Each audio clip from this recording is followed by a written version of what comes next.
साथियों नमस्कार, मैं असलम चौबदार। फेसबुक लाइव में आप लोगों का हार्दिक स्वागत है। रात्रि के 8 बज चुके हैं और आज बीच सफ़र में ही आप लोगों के बीच से लाइव करना पड़ रहा है। चल रहा है क्या सही? राजस्थान के तमाम युवा साथियों के बीच में ये मेरा लाइव है। जितने भी युवा साथी है वो जुड़े, और जो लाइव है बिल्कुल तमाम राजस्थान के, आज जो मुझे थोड़ा एक व्यस्त निज कार्यक्रम था जिस वजह से मुझे भादरा की तरफ निकलना पड़ रहा है, उस वजह से मैं बीच रास्ते में लाइव कर रहा हूँ। एक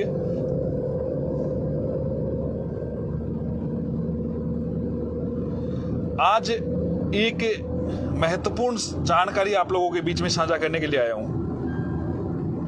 नेटवर्क चल रहा है क्या? नोटिफिकेशन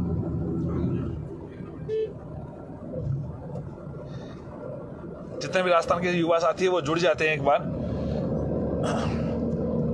दोस्तों, एक बार कई युवा साथियों के कॉल मैसेज आ रहे हैं कि क्या पंजाब में बीएड वालों को बाहर कर दिया। इस प्रकार का एक सवाल निकल के आ रहा है। बीएड बीएसटीसी एक बहुत चर्चित विवाद। एनसीटी की गाइडलाइन के अकॉर्डिंग 2018 की लेवल प्रथम में बीएड अभ्यर्थी पात्र हुए और उनको शामिल किया गया। इससे कई युवाओं को यह लगा, पहले तो ये कह रहे थे कि बीएसटीसी की प्री पास नहीं होती, अब उनको लगा कि बीएड वाले में क्वालिफाई ज़्यादा मार्क्स आ रहे हैं, वो बाहर कर देंगे हमें एग्जाम से। तो उस आधार पे एक मनोवैज्ञानिक दबाव बनाने की कोशिश की गई। लेकिन पंजाब की पूरी कहानी आज आप लोगों को समझा देता हूं, आपको समझ में आ जाएगी। और पंजाब के युवा साथियों, आप सबसे मैं एक महत्वपूर्ण जानकारी आप लोगों से भी साझा करूंगा कि किस प्रकार से आप लोगों को गुमराह किया जा रहा है। आप लोग भ्रमित होने की बजाय और पूरे राजस्थान के कितने भी व्यक्ति धरना देने की आवश्यकता नहीं पड़ती अगर उनमें दम होता तो। चलो उन बातों को छोड़े, बिल्कुल टीएसपी से लक्ष्मण जी बधाई हो आप लोगों को, आप चयनित हुए। टीएसपी को सभी युवा साथियों को मेरा राम राम नमस्कार। बिल्कुल ज्वाइनिंग भी मिलेगी। अब मैं जो बात कहने जा रहा हूं वो बात को समझे। पंजाब के मामले में पंजाब में 2 प्रकार के एग्जाम हो रहे थे। जिस प्रकार राजस्थान में रीट या आरटेट होता है, फिर दूसरा एग्जाम होता, लेकिन राजस्थान में रीट के आधार पर ही नियुक्तियां होती है। लेकिन पंजाब मामले में पंजाब का टेट का जो एग्जाम है उसमें बीएड वालों को बिठा दिया गया, और फिर वहां पे बीएसटीसी का दूसरा नाम है एटीटी, उनके लोगों के द्वारा आंदोलन किया गया, तरह तरह का दबाव बनाया गया। सरकार ने सोचा कि चलो, राजस्थान में भी सरकार ने सोचा, बीएड वालों को बाहर कर दिया। 18 अगस्त को उनको फार्म भरने की अंतिम तिथि थी। उस दिन बीएड वालों को शामिल करने का आदेश कर दिया कि पिटिशनर वाले वो शामिल हो जाए। उसके पश्चात कई और याचिकाएं लगी तो उनके साथ कोर्ट ने जो आदेश किया था वो ये था पंजाब का कि पिटिशनर को डेट का एग्जाम फार्म भरने की डेट आगे ना बढ़ाते हुए उनको शामिल कर दिया जाए। लेकिन फिर विभाग ने कुछ टाइम एक्सटेंड कर दिया, फार्म और भरवाने का टाइम दे दिया।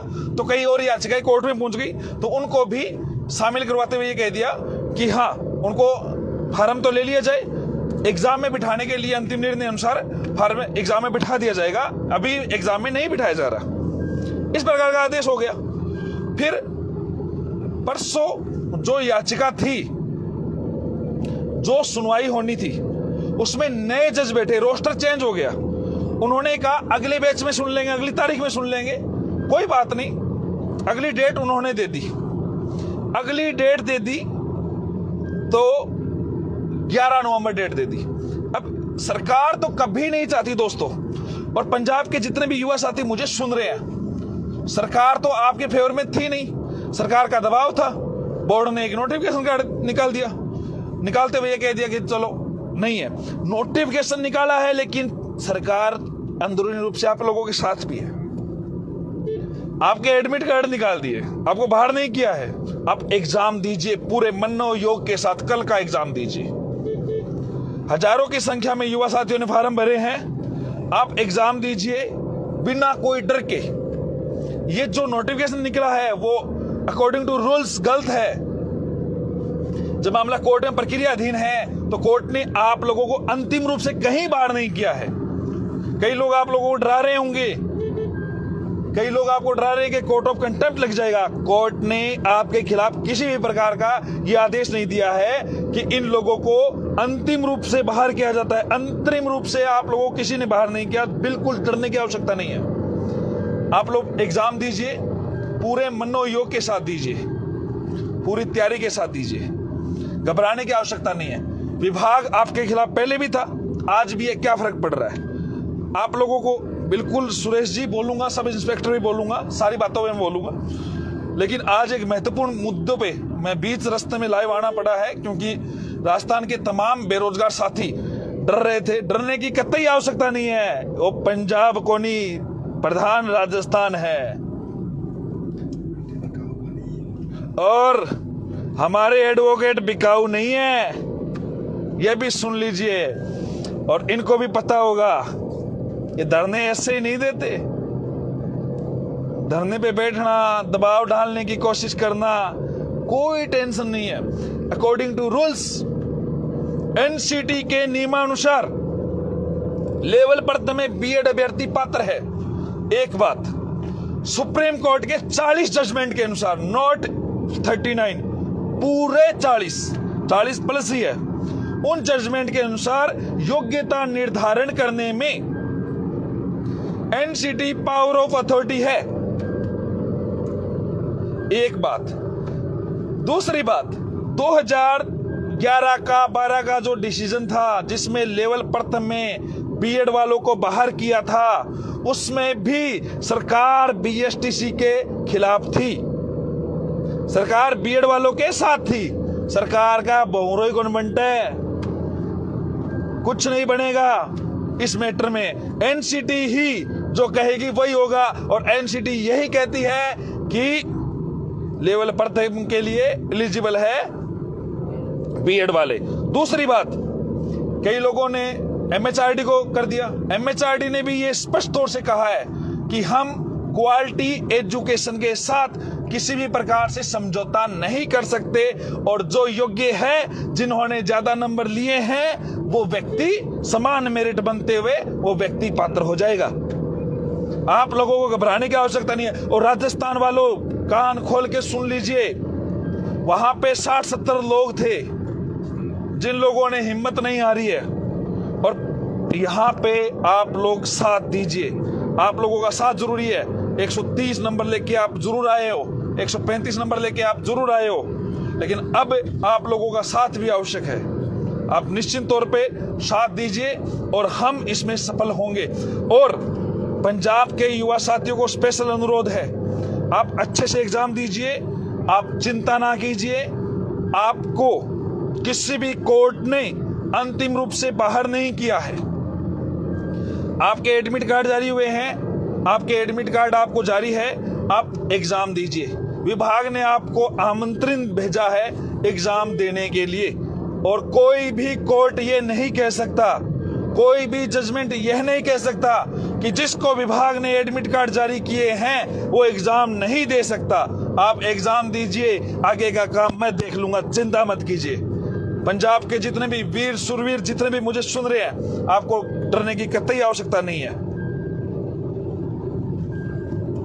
और कई व्यक्ति गुमराह करने की कोशिश कर रहे हैं। गुमराह करने की कोई आवश्यकता नहीं है, गुमराह होने की कोई आवश्यकता नहीं है। बहुत सारे युवा साथियों को स्पष्ट तौर से मैं कह देता हूं कि जो आदेश है, एनसीटी की जो गाइडलाइन है, उस अनुसार ही काम होंगे। आप चिंता ना करें, आप एग्जाम दीजिए।